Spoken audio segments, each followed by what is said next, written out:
The crystal chandelier trembled as Magnus Sinclair's fist crashed against the mahogany table. Silverware jumped. Wine glasses tipped. Every member of the Sinclair family froze in their seats, their eyes locked on the patriarch, whose face had turned the color of aged bourbon. "You did what?" Magnus's voice shook the dining hall's stained glass windows. Caspian Sinclair sat perfectly still at the opposite end of the table, his wedding ring catching the light, a simple gold band that might as well have been a declaration of war. His mother, Victoria, clutched her pearls so tightly her knuckles went white. His younger sister Penelope had stopped mid-bite, fork suspended in air. "I asked you a question, boy." Magnus's voice dropped to a dangerous whisper that somehow carried more threat than his roar. "Tell me you didn't marry that nobody. Tell me the photos are fake." The silence stretched like a taut wire. Caspian's jaw tightened, but he didn't flinch. 28 years of being groomed, as the Sinclair heir, had taught him to face storms head-on. But this wasn't just any storm. This was the moment that would shatter everything. "Her name is Alara," Caspian said quietly. "And she's my wife." Victoria gasped. Penelope's fork clattered to her plate. Magnus's face went from red to purple. 3 months, Caspian continued, his voice steady despite the chaos erupting around him. "We've been married for 3 months. The dining hall erupted. Voices overlapped, accusations, demands, threats. But through it all, a voiceover cut through the noise, calm and contemplative. What could drive the only heir of America's most powerful family to marry in secret? What force is strong enough to make a man risk a billion-dollar legacy, a political dynasty, and the only family he's ever known? The camera would pull back from the chaos, showing the Sinclair estate in all its glory. Marble columns, manicured gardens, a fortress of old money and older traditions. But inside, a revolution had just begun. "Some secrets," the voiceover continued, "are too powerful to keep buried, and some loves are worth any price." The Sinclair name commanded boardrooms from Wall Street to Silicon Valley. Their influence reached into Senate chambers and Supreme Court nominations.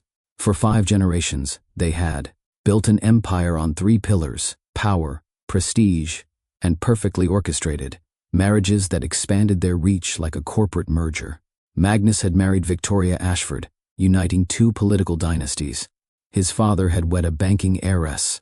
Every union carefully calculated, every bride vetted through private investigators and genealogy experts. The Sinclair women were senators' daughters, ambassadors' sisters, Fortune 500 heiresses.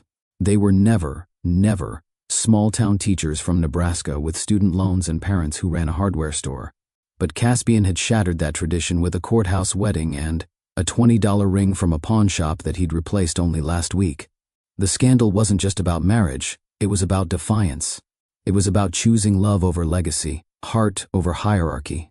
The media would feast on this story. Billionaire's secret bride, the teacher who toppled an empire. Every gossip site, every society page, every political blog would dissect their romance, searching for cracks, scandals, secrets. The Sinclair reputation, built over a century, now balanced on the edge of a precipice. This isn't just about love. It's about rewriting a billion-dollar legacy. Think about it. When was the last time you chose your heart over everyone's expectations? When did you last stand in a room full of people who shaped you, raised you, gave you everything and told them they were wrong?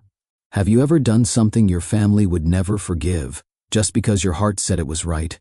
That moment when you know you're about to detonate every bridge you've ever built, but you strike the match anyway? Caspian Sinclair faced that choice 3 months ago, in a courthouse in Maryland. On one side, an empire built on strategic alliances, political power worth more than most countries' GDP, and a family that had given him everything. On the other, a woman who taught 3rd graders how to read, who laughed at his jokes instead of his bank account, who saw him as just Caspian, not the heir, not the future, just him. He chose her. He chose love. But here's the question that should terrify him. What will he lose when the truth explodes? Because in families like the Sinclairs, love isn't just personal, it's political. And betrayal? That's unforgivable. Would you risk everything for love? Really think about it. Would you? The Sinclair penthouse occupied the entire 78th floor of Manhattan's most exclusive tower. Floor-to-ceiling windows framed the city like a conquered kingdom, but Caspian felt like a prisoner in a glass cage. At 28, he owned 7 cars he rarely drove, 3 homes he seldom visited, and a life that had been scripted before his first breath. His morning began the same way it had for the past decade. Marcus, his father's assistant, slid the daily agenda across the Italian marble counter. Board meeting at 9. Lunch with Senator Morrison's daughter at 1, the third casual meeting Magnus had arranged this month. Charity gala at 8, where he'd shake hands with people who saw dollar signs when they looked at him. "Your father expects you to close the Morrison deal today," Marcus said, not bothering to clarify. Which deal? The business merger or the marriage proposal Magnus had been orchestrating? Caspian stared at his signature on a contract he hadn't read, his name on documents he didn't understand. His life was decided in boardrooms where his presence was required, but his voice was optional. The Sinclair heir was a title, not a person. A role to be performed, not a life to be lived. He moved through his penthouse, past priceless art he hadn't chosen, furniture, selected by interior designers who'd never asked his opinion. Even his wardrobe had been curated by stylists who dressed him like a mannequin in a department store window. The irony wasn't lost on him. He could buy anything except the freedom to choose. He could go anywhere except away from the path his father had paved in gold and expectations. Magnus Sinclair had built his empire from his father's foundation, transforming a successful company into a corporate behemoth. Every acquisition, every merger, every calculated risk had been designed with one purpose: creating a legacy that would outlast centuries. And Caspian was the vessel for that immortality. "The Sinclair name opens doors," Magnus would say during their monthly dinners, lectures disguised as family time. But only if you're strong enough to walk through them. Strength, in Magnus's dictionary, meant ruthlessness. It meant viewing employees as resources, relationships as investments, and marriage as the ultimate merger. Caspian had watched his father destroy competitors with a phone call, end careers with a whisper, and measure love in stock portfolios. The weight of expectation pressed against Caspian's chest every morning. Harvard MBA by 23, not because he'd wanted it, but because Sinclair's went to Harvard. Vice President of Operations by 25, a title that meant nothing when every decision required Magnus's approval. Now at 28, the final phase of his grooming had begun: marriage. To the right woman who would produce the next generation of Sinclair heirs. His office walls displayed his achievements like trophies in a case. Business journals with his face on the cover. Awards for deals he'd been instructed to make. Photos with world leaders at events where he'd been coached on every word. But behind the accolades was a hollow truth. None of it was his. He was a prince in a kingdom where the king would never die, never abdicate, never allow his son to be anything more than an echo of his own ambition. The empire wasn't Caspian's to inherit, it was his cage to maintain. The Sinclair social calendar read like a who's who of American aristocracy. Tonight's gala at the Metropolitan Museum was no different, a choreographed dance of wealth and influence where every conversation had an agenda and every smile hid a calculation. Caspian moved through the crowd with practiced ease, champagne flute in hand, but never drinking. He'd learned early that clarity was survival in these shark-infested waters. Around him, Manhattan's elite played their games of power, trading favors like currency and secrets like weapons. "Caspian, darling." Vivian Morrison glided toward him, her designer gown worth more than most people's cars. "Daddy mentioned you had lunch today." He was so impressed. Her laugh tinkled like breaking glass, sharp and artificial. Behind her, a cluster of society women dissected the latest scandal, whose husband was having an affair, whose company was facing bankruptcy, and whose daughter had been seen at the wrong kind of club. They wielded gossip like scalpels, cutting reputations with surgical precision. The men were no better, huddled in corners discussing deals that would destroy livelihoods, plotting takeovers between courses. They spoke of human resources like chess pieces, of communities as markets to be exploited. Caspian had been raised in this world, trained to speak their language, but the words tasted like ash in his mouth. Every gala was the same performance, the same conversations about portfolios and pedigrees, the same assessment of worth based on net worth, the same suffocating absence of anything real, anything true, anything that mattered beyond the next quarter's earnings or the next strategic alliance.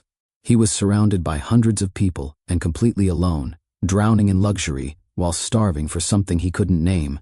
Late at night, when the galas ended and the deals were done, Caspian would stand at his penthouse windows and watch the city below. Somewhere down there, people were living real lives, having real conversations, feeling real emotions that weren't filtered through the lens of what was advantageous or appropriate. He envied the couple he'd seen that morning at a coffee cart, laughing over shared jokes no one else would understand. The way they'd looked at each other, not assessing value or calculating benefit, but simply seeing, simply being. His last relationship had ended 8 months ago when Anastasia Rothwell had asked, over dinner at Le Bernardin, what kind of prenuptial agreement he preferred. She'd discussed their future children like a business proposal, outlining the optimal number for inheritance purposes and the best schools for networking opportunities. When he'd suggested they should probably fall in love first, she'd looked at him like he'd spoken in tongues. Love is a luxury people like us can't afford, she'd said, echoing words he'd heard from his father countless times. But Caspian disagreed. Love wasn't a luxury. This life was. This golden cage where every relationship was transactional, every emotion had to be profitable, and authenticity was the most dangerous rebellion imaginable. He craved conversations without subtext, laughter without calculation, a touch that wasn't measuring his worth. He wanted someone to see him not as the Sinclair heir, not as a gateway to power or a means to an end, but as Caspian. Just Caspian. The longing had become a physical ache, a hunger that no amount of champagne or caviar could satisfy. He was starving in the middle of a feast, drowning in an ocean of empty abundance. Magnus Sinclair ruled his family the way he ruled his boardroom, with absolute authority and zero tolerance for deviation. At 62, he remained an imposing figure, his presence filling rooms before he even entered them. His steel gray hair was always perfectly styled, his suits hand-tailored in London, his expression carved from stone, except when calculating his next move. He'd built the Sinclair empire through sheer force of will, transforming his father's modest success into a dynasty. But empires required heirs, and Magnus had crafted Caspian like a master sculptor, chipping away anything that didn't serve the greater purpose. Love, dreams, personal desires, these were weaknesses to be eliminated, not indulged. Emotion is the enemy of success, Magnus would lecture, his voice carrying the weight of commandments. The moment you let feeling override logic, you've already lost. He scheduled Caspian's life down to 15-minute increments, monitored his associations, vetted his friends. Every relationship had to serve a purpose, advance an agenda, and strengthen the empire. Magnus didn't have a son, he had a successor, a vessel for his ambitions to outlive his mortality. But while Magnus ruled with iron control, Victoria Sinclair, née Ashford, moved through their world like a ghost in designer clothing. At 58, she remained beautiful in the way marble statues were beautiful. Perfect, cold, untouchable. She'd been trained since birth to be the ideal political wife, and she performed her role flawlessly. Yet sometimes, when she thought no one was watching, Caspian caught glimpses of something else. A wistfulness when she watched couples dancing at galas. The way her fingers would trace the rim of her wine glass during Magnus' business dinners, as if drawing circles around words she'd never say. She'd given up her own dreams so long ago that Caspian wondered if she even remembered what they'd been. Victoria had mastered the art of being present while absent, of smiling while screaming inside. She was elegance personified, grace incarnate, and utterly unreachable, even to her own son. Their conversations never ventured beyond safe topics, the weather, the menu, the guest list. Anything deeper might crack the perfect facade she'd spent decades constructing. Mother and son, both prisoners in golden cages, performing their assigned roles in Magnus's grand production. The Sinclair penthouse was a monument to isolation disguised as luxury. Every surface gleamed with expensive emptiness, marble that echoed footsteps like a mausoleum, crystal that refracted light but never warmth, silk that felt smooth but never comforting. It was a space designed to impress, not to inhabit, to showcase, not to shelter. Caspian moved through his days like a sleepwalker in a beautiful nightmare. He attended meetings where his presence mattered more than his thoughts, signed documents that shaped lives he'd never know, smiled for cameras at events celebrating achievements that felt like someone else's victories. The loneliness wasn't sharp, it was a dull, constant ache, like hunger that had persisted so long it had become background noise. He'd grown accustomed to conversations that never went deeper than surface pleasantries, to relationships measured in mutual benefit rather than mutual affection. His world was all sharp edges and cold surfaces. Conversations were negotiations. Dinners were strategic summits. Even casual encounters were weighted with calculation and consequence. Everything had a price, a purpose, an angle. He didn't yet know that somewhere in a small classroom in Nebraska, a teacher named Elara was reading stories to 8-year-olds, her laughter genuine and unguarded, her world warm with the kind of authentic connection he'd been starving for his entire life. For the first time in years, Caspian's Tuesday afternoon slot remained mysteriously empty. Marcus had double-booked a meeting, a rare clerical error that left him with 2 precious hours of unscheduled time. Instead of returning to his office, Caspian walked, something Sinclair's never did. He wandered away from Manhattan's polished business district, past the carefully curated boutiques, until the buildings grew shorter and older. The autumn wind carried the scent of coffee and aged paper, leading him to a narrow storefront, wedged between a deli and a vintage record shop. The written word read the faded gold lettering on the window. Books filled every visible space inside, not the leather-bound first editions that decorated his father's study, but real books, worn and loved, their spines cracked from repeated reading. A brass bell chimed as he pushed open the door. The sound felt like stepping into another world, one where quarterly reports and merger negotiations didn't exist. Shelves stretched from floor to ceiling, creating maze-like passages that seemed to defy the building's modest exterior.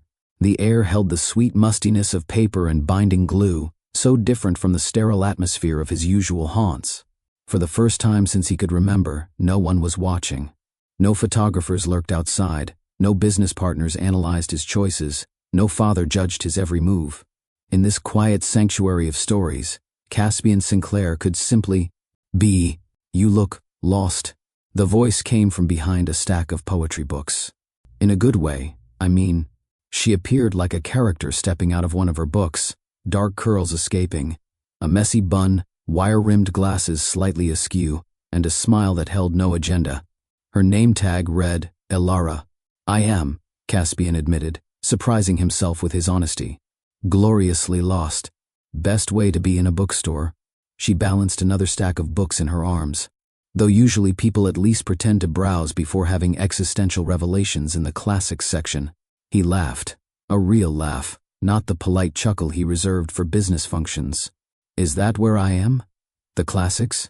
Technically, you're standing in self-help, which feels a bit on the nose." Her eyes sparkled with mischief. "Though if you're looking for life-changing literature, I'd recommend moving about 3 steps to your left." Those 3 steps brought him face to face with a shelf of worn poetry collections. Elara reached past him, pulled out a volume and pressed it into his hands. Their fingers brushed, and for the first time in his life, the touch wasn't calculated or choreographed. "Wordsworth," she said, "for when you're tired of concrete and want to remember, there's still wonder in the world." Motes of dust danced in the afternoon light streaming through the windows, transforming the air into a shimmering veil. Each particle seemed to carry fragments of stories, whispers of adventures and romances bound in paper and ink.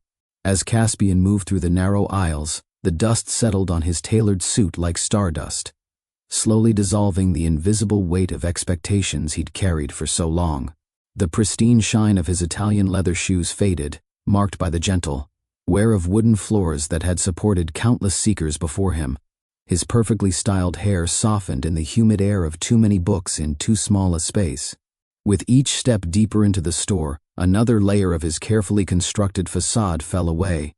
The shelves seemed to shift and breathe around him, creating new passages that led away from board meetings and society galas, away from arranged marriages and calculated alliances.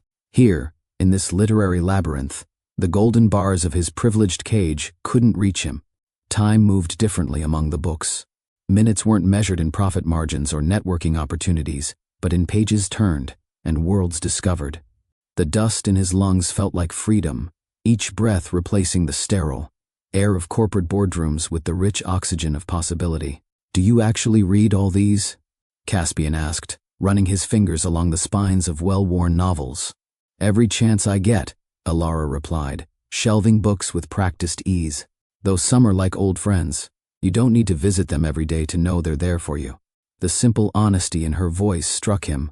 She spoke about books the way his father spoke about acquisitions, but where? Magnus saw assets to be leveraged. Alara saw companions to be treasured. "What's your favorite?"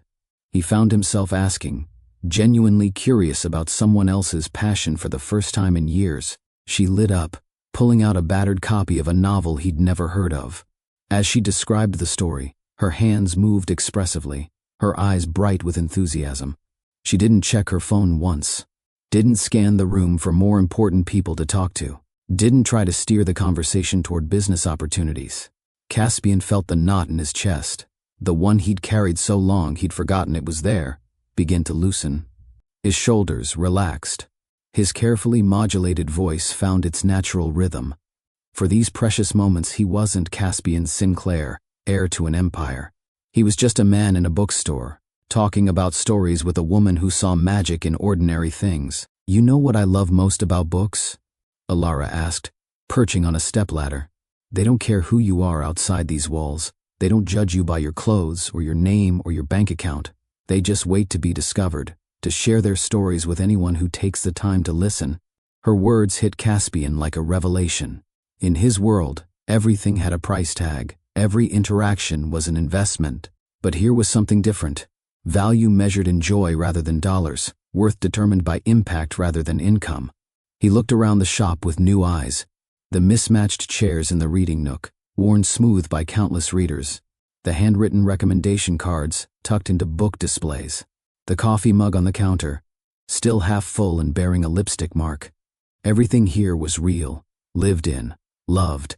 "When was the last time you did something just because it made you happy?" Alara asked, not knowing she was voicing the question he'd been afraid to ask himself. The camera would pan across the bookstore, lingering on the contrast between Caspian's expensive suit and the humble surroundings, before focusing on his transformed expression as he talks with Alara. Voiceover, in a world that measures success in dollars and cents, sometimes the richest moments come without a price tag. "Tell me, do you think the richest people are truly the happiest?" Leave your thoughts in the comments below. And if you're enjoying this journey, don't forget to subscribe to see what happens when two very different worlds collide. Every Tuesday afternoon, Caspian's calendar mysteriously cleared. Marcus never questioned it. A generous bonus ensured his discretion. The heir to the Sinclair fortune would slip away from his glass tower, trading boardrooms for the intimate corners of the written word. At first, they talked about books, then life, then dreams. Alara introduced him to hole-in-the-wall cafes where coffee came in mismatched mugs instead of bone china. They explored hidden parks where no paparazzi lurked, shared sandwiches on benches where pigeons were their only audience. Each meeting was a careful dance of timing and secrecy. Caspian learned to dodge his security detail, to switch cars, to become invisible in a city that knew his face. The thrill of these escapes, the rush of being unknown, it made him feel alive in ways that million-dollar deals never had. "Your world sounds exhausting," Alara said one evening, as they sat hidden in the bookstore's poetry section after closing. "Every moment planned, every word measured. It's like living in a story someone else wrote," Caspian replied, watching her arrange books with loving care. "Every chapter is plotted before you turn the page. And what story would you write for yourself?" The question hung between them, heavy with possibility. Caspian looked at her, really looked, seeing the freedom in her spontaneous smile, the authenticity in her threadbare sweater. "One where the ending isn't predetermined," he said softly. "One where the protagonist gets to choose, even if that choice costs everything, maybe especially then." His fingers found hers among the dusty shelves. "Some stories are worth the price." Rain caught them outside a small Italian restaurant in the village. One umbrella between them, Alara's laughter echoing off wet cobblestones. Caspian pulled her close, their bodies fitting together like missing puzzle pieces. Late nights in the bookstore became their sanctuary. Alara read poetry aloud, her voice painting pictures in the dim light. Caspian learned to make coffee in the shop's ancient machine, proud of each imperfect cup. They created their own language of small gestures, a book left with a handwritten note, coffee ordered exactly how the other liked it, fingers brushing while exchanging novels. Each moment was a defiance of the world that said they couldn't exist in the same story. "Read to me again," he'd say, head in her lap among towers of books. And in those moments, surrounded by other people's stories, they wrote their own. The headline blazed across page 6, "Sinclair heir to wed oil heiress." Accompanying photos showed Caspian at charity galas with Arabella Kensington, their interactions dissected for hints of romance. Magnus's voice crackled through the phone. "The Kensington merger could secure our energy division for generations. Don't mess this up, son." Alara found the article during her morning shift. Her hands trembled as she shelved books, each spine a reminder of stories that ended in heartbreak. "Is it true?" she asked when he arrived, her voice steady despite the fear in her eyes. "None of it is real," Caspian insisted, pulling her into the safety of the poetry section. "They're writing a story I won't let them finish." But the weight of expectation pressed harder each day, and the sanctuary of their bookstore began to feel like borrowed time. He chose a Wednesday morning, when rain drummed against the bookstore's windows and early light filtered through dusty panes. Alara was reorganizing the classics section, humming softly to herself. "Marry me," Caspian said, his voice carrying through the empty shop. She turned, a copy of Jane Austen in her hands. "What?" "Not because of the headlines, or my father, or their plans." He moved closer, taking her hands in his. "Marry me because when I'm with you, I'm finally writing my own story. Marry me because you see me, not the Sinclair name. Marry me because I love you." The book slipped from her fingers, landing softly between them. In that moment, surrounded by thousands of love stories, they began their own. "Yes," she whispered against his lips. 1,000 times yes. They married on a Tuesday morning in a courthouse downtown. Alara wore a sundress she'd bought off the rack, a paperback of love poems tucked in her pocket. Caspian's suit cost more than her yearly salary, but his smile was priceless. 2 strangers served as witnesses. The ceremony lasted 10 minutes. No photographers, no press, no family watching with calculated eyes, just 2 people choosing each other against all odds. They celebrated in the bookstore, drinking champagne from coffee mugs, dancing between the shelves to music only they could hear. Alara crowned him with a wreath of bookmarks. Caspian read her sonnets until sunset. It was small, secret, perfect. A bubble of joy floating in a world of sharp edges. But bubbles, by their nature, are fragile things. "What's a frappuccino?" Caspian squinted at the cafe menu, his confusion genuine. "And why does it cost less than the napkin rings at my family's last dinner party?" Alara's laughter drew curious glances. "Oh, my sweet billionaire boy, welcome to how the other half lives. Just wait until I introduce you to the Dollar Slice pizza place around the corner." $1? For food? His bewilderment was adorable. Is that legal? These moments of culture shock became their private jokes, each one highlighting the beautiful absurdity of their unlikely love story. The scene ends with Caspian's phone buzzing, Magnus's name flashing on the screen. Alara's smile falters as she watches her husband stare at the device, their perfect moment balanced on a knife's edge. Voiceover, but happiness, like secrets, has an expiration date. And in the Sinclair world, that date was approaching faster than either of them knew. The camera pans out from their intimate celebration to reveal a newspaper left on a nearby table. Its headline partially visible: Sinclair Industries announces major merger, CEO's son to play key role. Marcus noticed it first, a pattern in Caspian's Tuesday absences.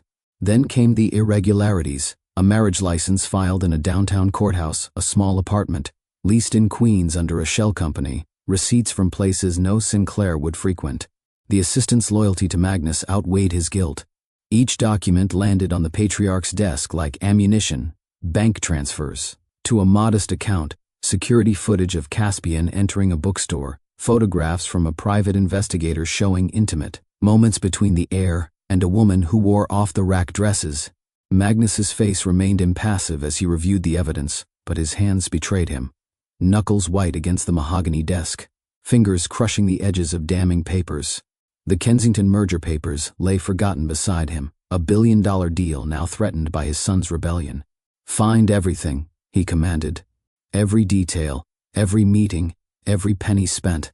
I want to know who this teacher thinks she is corrupting my son." The investigation revealed more than just a romance. It exposed a transformation. Security footage showed Caspian smiling, laughing, living. Bank statements told stories of simple dates, coffee shops, bookstores, food trucks. Each piece of evidence painted a picture of genuine happiness that felt like an accusation against the life Magnus had designed for his heir. "Arrange a family dinner," Magnus finally said, his voice arctic. "Tonight, no excuses." Lightning split the Manhattan skyline as Caspian's private elevator ascended to the Sinclair penthouse. The message had been brief: family dinner, 8 p.m., non-negotiable. The storm outside matched the dread in his stomach, nature itself seeming to sense the impending collision. The penthouse doors opened to silence. Victoria sat rigid in her chair, pearls gleaming like armor. Penelope studied her plate as if it held secrets. Magnus stood at the head of the table, backlit by another flash of lightning, a crystal tumbler of scotch untouched before him. "Sit," Magnus commanded, not looking at his son. Caspian moved to his usual place, each step echoing in the charged atmosphere. The table was set for 4, no extra place for the wife they didn't know existed. Thunder rolled outside, and rain lashed against windows that had witnessed generations of Sinclair power plays. "Do you know what sits before you, son?" Magnus gestured to the elaborate table setting. "This isn't just dinner. This is a legacy. This is my responsibility. This is the weight of 5 generations who built something greater than themselves." Another lightning flash illuminated the room, casting harsh shadows across Magnus's face. The storm was directly overhead now, nature providing the perfect backdrop for the tempest about to break inside. "So tell me," Magnus's voice cut through a thunderclap, "what exactly made you think you could throw it all away?" The dining hall erupted into chaos when the photos hit the table. Caspian and Alara's private moments exposed like evidence at a trial. Victoria gasped. Penelope's fork clattered against fine china. But before Magnus could continue his indictment, the penthouse doors opened. Alara stood in the entrance, rain-soaked but unbowed. She'd received her own summons, a car sent to the bookstore with an invitation that felt more like a threat.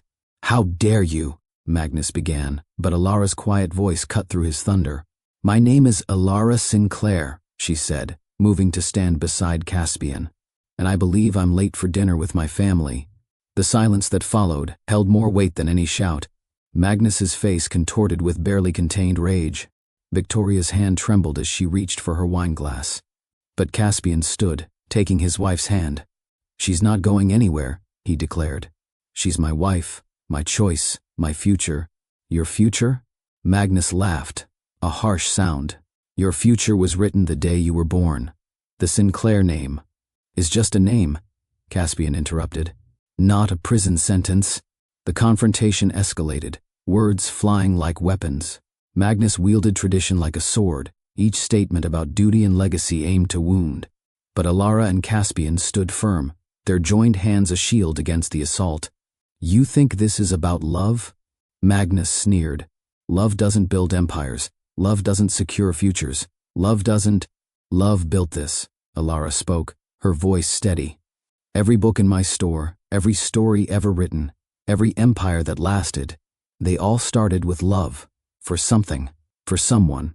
Even yours, Mr. Sinclair. Or did you build all this just to have power?"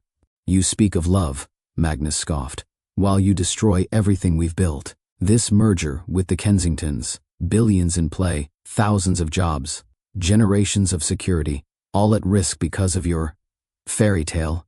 And you speak of legacy," Caspian countered, while forgetting its purpose. "What good is an empire if its prince is a prisoner? What's the point of all this wealth if it makes us poor in every way that matters?" The argument spiraled through the penthouse like the storm outside. Each clash of thunder punctuated their words. "This isn't just about you, Caspian. For once, father, that's exactly what it's about. She'll ruin everything we've built. She's helped me build something of my own." Victoria watched silently, her perfect posture cracking as memories of her own lost dreams flickered across her face. Penelope sat frozen, witnessing the collision of two worlds, the gilded cage of their upbringing and the free air beyond its bars. "What can she offer you that compares to your birthright?" Magnus demanded. "The chance to write my own story," Caspian answered. "The freedom to be more than just your sequel." Lightning illuminated the room as Alara stepped forward, her quiet dignity a contrast to the opulent chaos around her. "Mr. Sinclair," she addressed Magnus directly, "you built this empire to last generations. But what's the point of a legacy if it crushes the very people it's meant to protect? If love weakens your empire, maybe it wasn't strong to begin with." The words hung in the air like suspended lightning. Magnus's face was drained of color. Victoria's wine glass slipped from her fingers, red liquid blooming across white linen like blood. Penelope held her breath. And Caspian looked at his wife with pure pride. The silence stretched, charged with the weight of generations of Sinclair power colliding with one simple truth. Outside, the storm reached its peak, rain hammering against windows that had witnessed countless power plays but never a challenge quite like this. Magnus gripped the edge of the table, his knuckles white with restraint. When he finally spoke, his voice carried the weight of judgment. "Then you leave me no choice." The words fell like a gavel, but before he could deliver his verdict, another voice cut through the tension. Victoria, who had remained silent throughout the battle, suddenly stood. "No, Magnus," she said, her voice trembling but clear. "You've left them no choice." The camera would freeze here. Magnus's shock, Victoria's defiance, Penelope's wide eyes, and Caspian and Alara's joined hands. A perfect tableau of an empire at its breaking point, with the storm raging beyond the windows and the future hanging by a thread. Voiceover, but in the war between love and legacy, there are no bloodless victories. Headlines exploded across New York's media landscape the next morning. Sinclair's Secret Bride, the bookstore romance that shocked. Manhattan billion-dollar betrayal, Caspian Sinclair weds commoner Kensington merger in jeopardy as Sinclair scandal erupts. Paparazzi swarmed the written word, their cameras flashing through the windows like strobe lights. Alara's small sanctuary became a fishbowl, each customer scrutinized, every movement documented. Book lovers turned to vultures, pretending to browse while snapping photos on their phones. Wall Street responded with predictable panic. Sinclair Industries stock dropped 12 points by lunch. Emergency board meetings convened in glass towers while talking heads debated the implications on financial networks. Words like stability and succession flew between analysts who'd never met either Caspian or Alara. Social media exploded with opinions. Some celebrated the modern fairy tale, the billionaire who chose love over money. Others condemned Alara as a gold digger, a schemer, a threat to thousands of jobs and pension funds. Every photo, every detail of her life became public property, dissected by strangers who thought they knew the story. The Kensington family released a terse statement expressing disappointment in recent developments and announcing their exploration of other strategic partnerships. The implied threat sent another shockwave through the markets. Caspian faced the board of directors alone, standing before men and women who'd known him since childhood. Their disappointment felt heavier than his father's rage. "This isn't just about marriage," the chairman intoned. "It's about trust, judgment, leadership." But Caspian stood firm. "I've learned more about leadership from watching Alara manage her bookstore than from any merger deal. She builds community, not just profit, creates value, not just wealth." His access to company accounts was suspended, his office cleared, security badges deactivated. But with each loss came a strange lightness, the weight of pretense falling away, leaving only truth behind. The bookstore became both a fortress and prison. Regular customers stopped coming, scared away by photographers. Online reviews filled with one-star ratings from people who'd never visited. Suppliers began losing their orders. Alara maintained her dignity, continuing to arrange displays and recommend books to the few loyal patrons who braved the media circus. But each night, alone in their apartment, she questioned everything. "Maybe they're right," she whispered one night. "Maybe I'm destroying something bigger than us." Caspian held her closer. "You're helping me build something better." Victoria appeared at the bookstore one quiet morning, elegant as ever despite the photographers tracking her movement. Without a word, she began browsing the shelves, her presence a silent declaration. When a paparazzo tried to follow her inside, She fixed him with a look that could freeze the flame. "This is a bookstore," she announced, loud enough for all to hear. "Either buy something or leave." Her weekly visits became a ritual. She never spoke much, but her actions said everything. Each purchase, each public sighting, each small kindness was a quiet rebellion against Magnus's rage. The voiceover would reflect, "Love isn't an asset you can list on a balance sheet. It doesn't follow market trends or yield predictable returns. But without it, what's the point of all this wealth? Secrets surface like truth in water. You can only hold them down so long before they rise to light.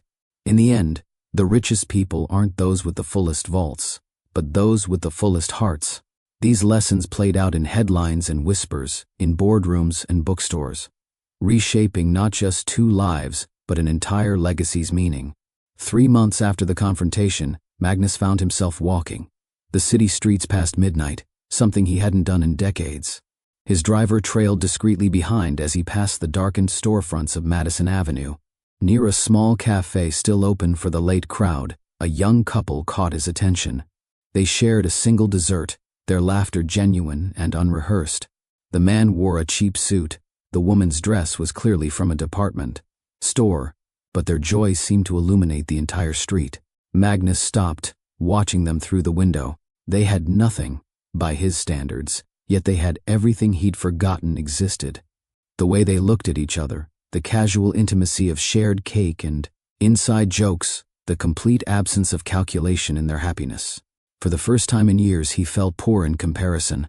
The sight triggered a memory, Victoria at 22, before society polished away her spontaneity. They'd escaped a charity gala, running through Central Park like children. Her laughter had echoed off trees, her designer dress collecting dew from the grass. That night, they'd bought hot dogs from a street vendor, the only time Magnus had eaten street food in his life. Victoria had mustard on her chin, and he'd kissed it away, not caring who might see. When had they stopped running? When did protocol replace passion? When did their marriage become another asset to manage rather than a joy to nurture? He pulled out his phone, finding a photo he hadn't looked at in years.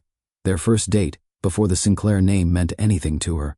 Before he learned to measure love in mergers and acquisitions. The invitation arrived at the bookstore on expensive stationery. Dinner. Saturday. Family only. This time the table was set for 5. Victoria arranged flowers from her own garden, not the usual formal arrangements. Penelope helped the staff prepare, insisting on more casual place settings. When Caspian and Alara arrived, Magnus met them at the door himself. No photographers, no audience, no performance of power. Just a father trying to bridge a gap he'd created. "Welcome home," he said simply, the words costing him more than any business deal ever had. Over dessert, Magnus set down his fork and looked directly at Alara.